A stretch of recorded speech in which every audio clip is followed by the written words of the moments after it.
Welcome back in winner classes. आज हम लोग क्लास 5th का ईवीएस का chapter 21 like father like daughter पढ़ेंगे। लेकिन वीडियो स्टार्ट करने से पहले हमेशा की तरह मैं आपको याद दिला दूं, यदि आप इस चैनल पे नए हैं तो प्लीज चैनल को सब्सक्राइब करना ना भूलें और साथ ही साथ बेल आइकन जरूर दबाएं, जिससे आने वाले हर वीडियो की जानकारी आपको सबसे पहले मिल सके। तो चलिए वीडियो स्टार्ट करते हैं।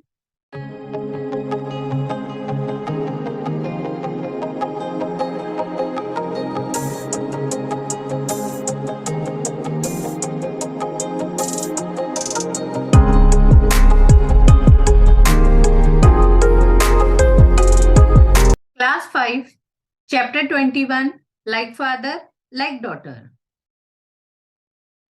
Achi. Ashima was sitting near the window and reading. It was windy and there was a lot of dust in the air. Suddenly, Ashima sneezed loudly. Achi.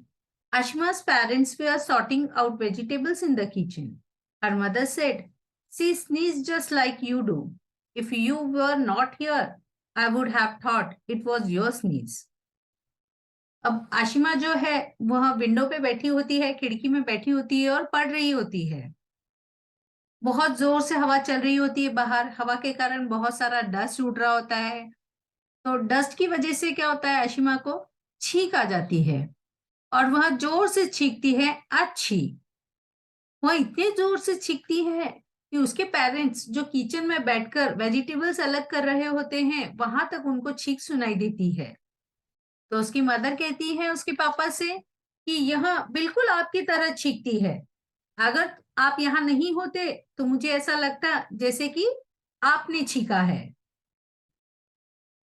इसमें इसमें हमें सिमिलैरिटी बताई गई है कि आशिमा उसके पापा जैसे छींकती है, वैसे ही बच्चों में और उनके पेरेंट्स में बहुत सी चीजें सिमिलर होती है। जैसे कि किसी की आंख उसकी मम्मी जैसी दिखती है, किसी बच्चे का चेहरा उसके पापा जैसे दिखता है, किसी के बाल उसके मम्मी जैसे होते हैं, किसी का बिहेवियर पापा जैसे होता है। तो ऐसी बहुत सी चीजें होती हैं जो कि बच्चों में और पेरेंट्स में सिमिलर होती हैं। Who is whose aunt? Nilima had gone to the house of her nanny in the school holidays. She saw someone coming and went to tell her mother, "Amma, a Mausi has come to meet you." Her mother came out to see who had come. She told Nilima, "No, this is not your Mausi. She is your sister Kiran. You know, your eldest nanny. Kiran is the daughter of her elder son. Kiran is your cousin sister. In fact, you are her cute son, Samir's मौसी." अब इसमें बताया गया है कि Nilima school की छुट्टियों में उसके नानी के घर जाती है। वहां देखती है कि कोई आया है, तो अंदर जाके वहां अपनी मम्मी से कहती है, "अम्मा, मौसी आपसे मिलने आई है।" मौसी का मतलब होता है मम्मी की बहन। तो उसकी मम्मी बाहर आके देखती है तो वह नीलिमा को बताती है, "नीलिमा, यह तुम्हारी मौसी नहीं है, यह तुम्हारी बहन है किरण। तुम्हारी जो बड़ी नानी है उसके बड़े बेटे की बेटी। किरण जो है वह तुम्हारी कजिन सिस्टर लगती है, मतलब कि रिलेशन में तुम्हारी सिस्टर लगती है। इनफैक्ट किरण का एक छोटा सा बेबी होता है, बेटा होता है। तो वह कहती है, किरण का जो बेटा है समीर, तुम उसकी मौसी लगती हो।" इसी तरह हमारी फैमिली में भी बहुत से लोग होते हैं जो कि एक दूसरे से रिलेटेड होते हैं। जैसे कि दादा दादी, नाना नानी, कोई मौसी लगती है, कोई मामा लगता है, कोई चाचा लगते हैं। तो इस तरह से सब एक दूसरे से रिलेटेड होते हैं। अब ऐसे बच्चे जिनके मदर फादर कॉमन होते हैं, उन्हें हम रियल ब्रदर और रियल सिस्टर कहते हैं। लेकिन रिलेटिव्स के बच्चे, जैसे मामा का बेटा, मौसी की बेटी, चाचा का बेटा, रिलेटिव्स में जो भी बच्चे आते हैं उन्हें हम कजन ब्रदर या फिर कजन सिस्टर कहते हैं। How we are all related. Nilima started playing with Samir. Her mother called Kiran and said, "See, my Nilima's hair is a lot like yours, thick, curly and black. It's good. She does not have hair like mine, straight, limp, and brown. Nilima's Nani laughed and said, Yes, is it? It's strange. We sisters had thick curly hair and now our second generation has similar hairs. Nilima was listening to all this. She thought, we are called distant relatives, but how closely related we are in many manners. Nilima Sameer के साथ खेल रही होती है तो उसकी mummy उसकी sister किरण को बुलाती है और कहती है, देखो मेरी नीलिमा के बाल भी बिल्कुल तुम्हारे जैसे घने, काले और कर्ली हैं। इसके बाल मेरे जैसे ब्राउन और पतली नहीं हैं।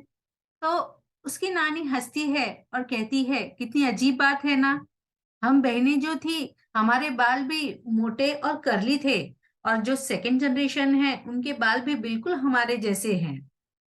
नीलिमा यह सब सुनती है और वहां सोचने लगती है कि हम लोग डिस्टिंक्ट रिलेटिव है। डिस्टिंक्ट रिलेटिव मतलब हम दूर के रिश्तेदार हैं, फिर भी हम में बहुत सी चीजें मिलती जुलती हैं। This is a mirror? Look at the next page. Is Saroja standing in front of a mirror? No, this is her twin. Did you get confused? Their mother's brother, Mama, also get confused when he sees them together. At times, Saroja gets scolded for mischievous done by Suhasini. Sometimes Suhasini tricks her Mama and says, Suhasini has gone out. But now Mama has learned a trick. He says, sing a song in Marathi. Why this is funny trick? Read about them and you will understand. अब इसमें हमें दो picture दिख रही है जिससे हमें यह लग रहा है कि सरोजा जो है वह मिरर के सामने खड़ी है, लेकिन सरोजा मिरर के सामने नहीं खड़ी है। एक्चुअली ये दोनों ट्विन्स बहनें हैं। ट्विन का मतलब होता है जुड़वा बहनें। ट्विन ऐसे भाई बहन होते हैं जो कि एक जैसे दिखते हैं। कोई भी उन्हें देख के कंफ्यूज हो जाता है और उन्हें पहचान नहीं पाता। तो ऐसे ही सरोजा और सुहासिनी भी दो ट्विन बहनें हैं, मतलब कि जुड़वा बहनें हैं जो बिल्कुल एक जैसी दिखती हैं। इन्हें देख के कोई भी कंफ्यूज हो सकता है। वैसे ही उसके मम्मी के भाई मतलब कि उनके मामा उनको जब एक साथ देखते हैं तो कंफ्यूज हो जाते हैं। और कभी कभी तो सरोजा को सुहासिनी ने की हुई गलतियों की वजह से डांट पड़ती है और कभी कभी सुहासिनी गलती करती है और डांट से बचने के लिए उसके मामा को चालाकी से कहती है, अरे मैं तो सरोजा हूँ, सुहासिनी तो बाहर गई है। लेकिन उनके मामा के पास भी एक ट्रिक थी जिससे कि वहां दोनों को पहचान सकते थे कि कौन सरोजा है और कौन सुहासिनी। तो वहां उसको कहते हैं, चलो मराठी में एक गाना गाओ। यह बहुत अजीब सा तरीका था उन दोनों को पहचानने का, लेकिन मामा यह तरीका क्यों अपनाते थे वह हम आगे पढ़ेंगे। The sisters were just 2 weeks old when Saroja's father's brother's wife, Chachi, adopted her and took her to Pune. Everyone in Chachi's house is very fond of music. Mornings begin with music in the house. Saroja knows many songs in both the languages Tamil and Marathi. At home, everyone speaks Tamil, and at school, most of the children speaks in Marathi. अब यह दोनों बहनें जब 2 हफ्ते की थी तब सरोजा के पापा के भाई की बीवी यानी कि सरोजा की चाची ने उसको अडॉप्ट किया और उसको लेकर पूना चली गई। चाची के घर में सबको म्यूजिक बहुत पसंद था, इसलिए उनका दिन म्यूजिक से ही शुरू होता था। सरोजा को दोनों लैंग्वेजेस में, तमिल में भी और मराठी में भी बहुत से सॉन्ग्स आते थे। घर पे सब लोग तमिल बोलते थे और स्कूल में सारे बच्चे मराठी बोलते थे, इसीलिए उसे तमिल और मराठी दोनों ही लैंग्वेज बहुत अच्छे से आती थी और उन दोनों ही लैंग्वेजेस में उसे बहुत सारे सॉन्ग्स भी आते थे। Suhasini stage with her father in Chennai. Her father is a karate coach. Since she was 3, Suhasini started doing karate with the other children. On holidays, both father and daughter started practicing in the morning. Saroja and Suhasini look alike but are also quite different. Do you know why Mama has this way of finding out who is who? अब सरोजा तो उसकी चाची के साथ पूना चली गई, लेकिन सुहासिनी उसके पापा के साथ चेन्नई में ही रहती थी। सुहासिनी के पापा एक कराटे कोच थे। जब से वह 3 साल की थी तब से वह कराटे सीख रही थी दूसरे बच्चों के साथ और जब छुट्टी होती थी तो दोनों पापा और बेटी मिलकर कराटे की प्रैक्टिस करते थे। इसीलिए सरोजा और सुहासनी एक जैसे दिखते हुए भी एक दूसरे से काफी अलग थे। अब हमें समझ में आया कि मामा वह ट्रिक क्यों अपनाते थे उन दोनों को पहचानने के लिए। But not this from parents. Sati was only a few months old when one of her legs was affected by polio, but she never let this come in the way of her work and her life. Walking long distances and climbing many stairs has been a part of her work. Now Sati is married. Some people tell her not to have any children. She is also worried that her children may also get polio. She spoke to a doctor about this. अभी इस paragraph में सती के बारे में बताया गया है। सती एक लेडी है जो कि कुछ ही महीनों की थी तब उनके पैर में पोलियो हो गया था। पोलियो एक पैर की बीमारी होती है जिससे चलने फिरने में प्रॉब्लम होती है। लेकिन सती को पोलियो होते हुए भी उसने कभी पोलियो को अपने मार्ग में नहीं आने दिया। वह अपना सारा काम बहुत ही लगन से और बहुत ही अच्छे से करती थी। उनके काम में बहुत दूर दूर तक चल के जाना, सीढ़ियां चढ़ना, ये काम भी आते थे। सती इज मैरिड। अब सती की शादी हो गई। कुछ लोगों ने सती से कहा कि वह बच्चे न होने दे। शादी के बाद बच्चे न होने दे। सती सोचने लगी ऐसा क्यों, तो लोगों ने उन्हें कहा कि हो सकता है तुम्हें पोलियो की बीमारी है तो तुम्हारे जो बच्चे होंगे उन्हें भी पोलियो हो जाए। तो सती भी चिंता में पड़ गई। उन्हें लगा हाँ हो सकता है कि मुझे पोलियो की बीमारी है तो बच्चों को भी हो जाए। तो इसीलिए वह डॉक्टर के पास गई सलाह लेने के लिए कि क्या मेरी बीमारी मेरे बच्चों में भी आएगी। तो डॉक्टर ने कहा नहीं, ऐसा नहीं होता है। पोलियो की जो बीमारी है वह पेरेंट्स से बच्चों में नहीं जाती है, तो तुम इसके बारे में चिंता मत करो।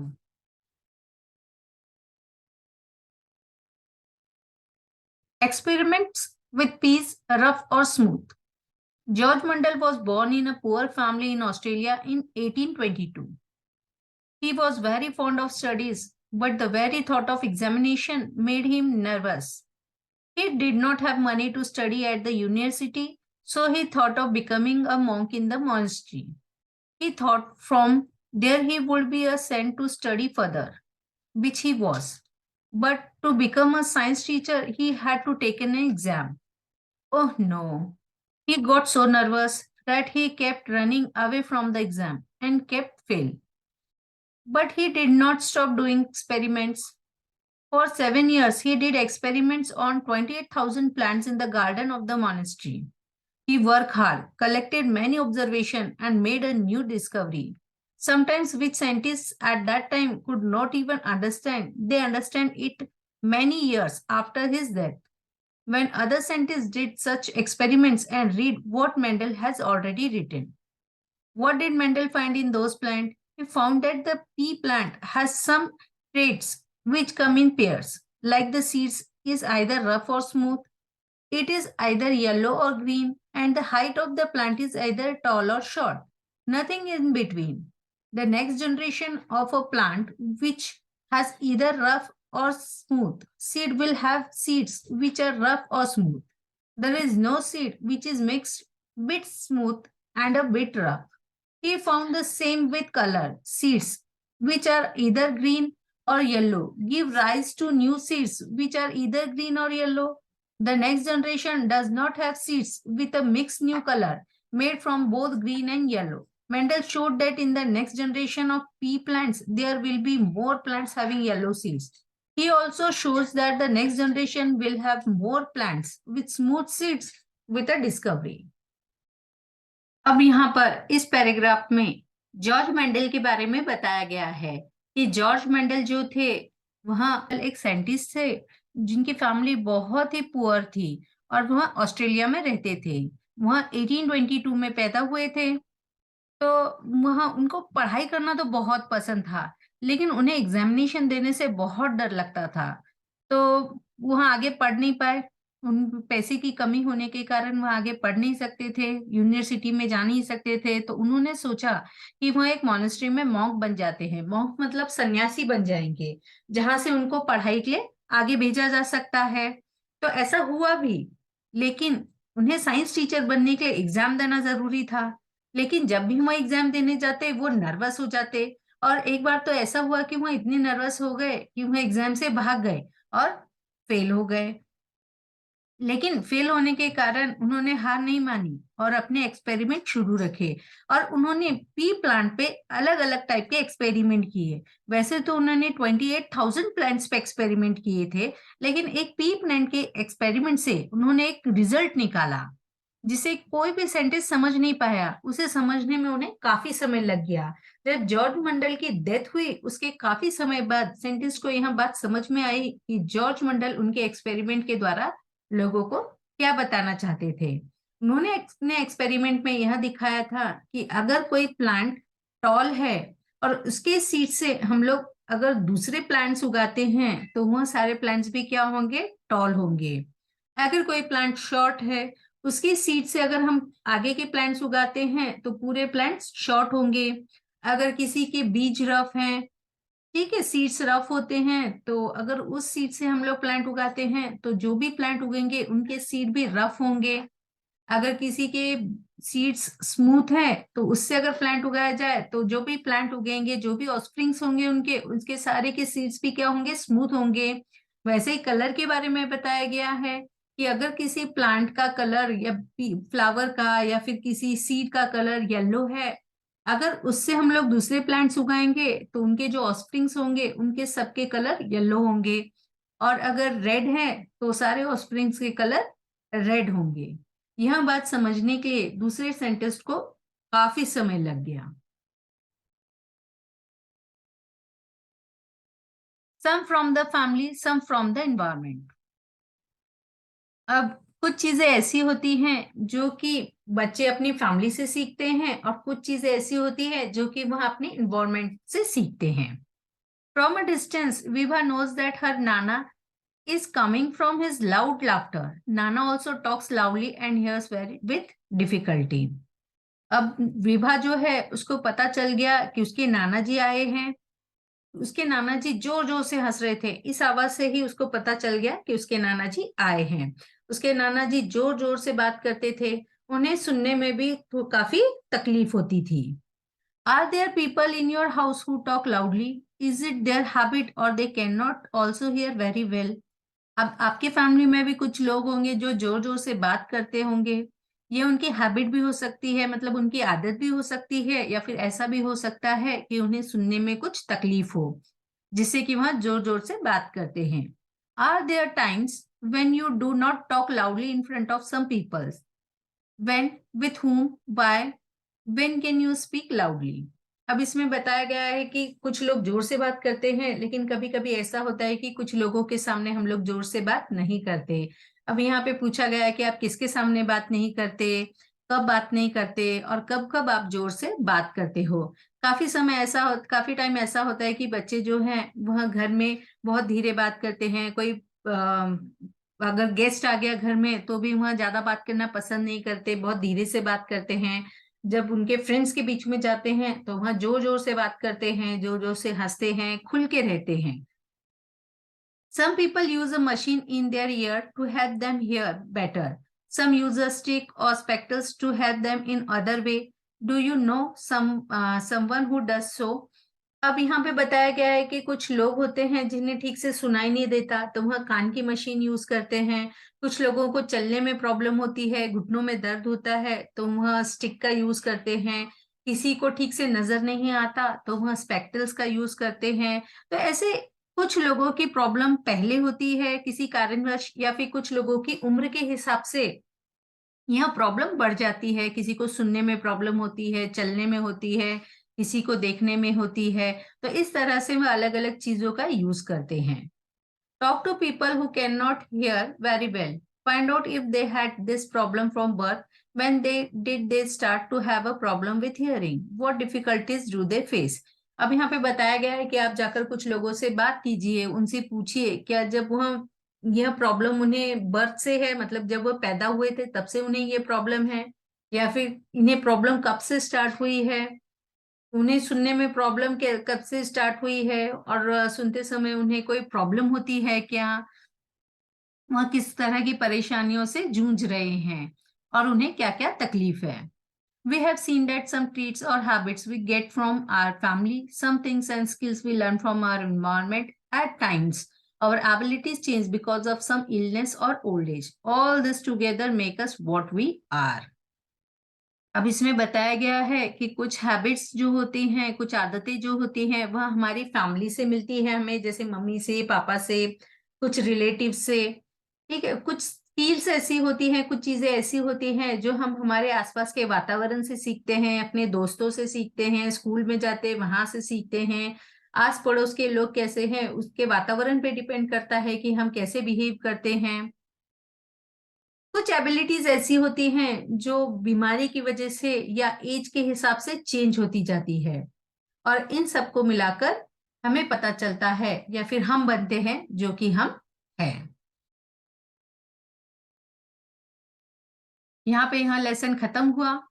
अगर आपको मेरा वीडियो पसंद आया हो तो इसे लाइक, शेयर, सब्सक्राइब करना न भूलें और कमेंट बॉक्स में जरूर लिखें कि आपको यह वीडियो कैसा लगा।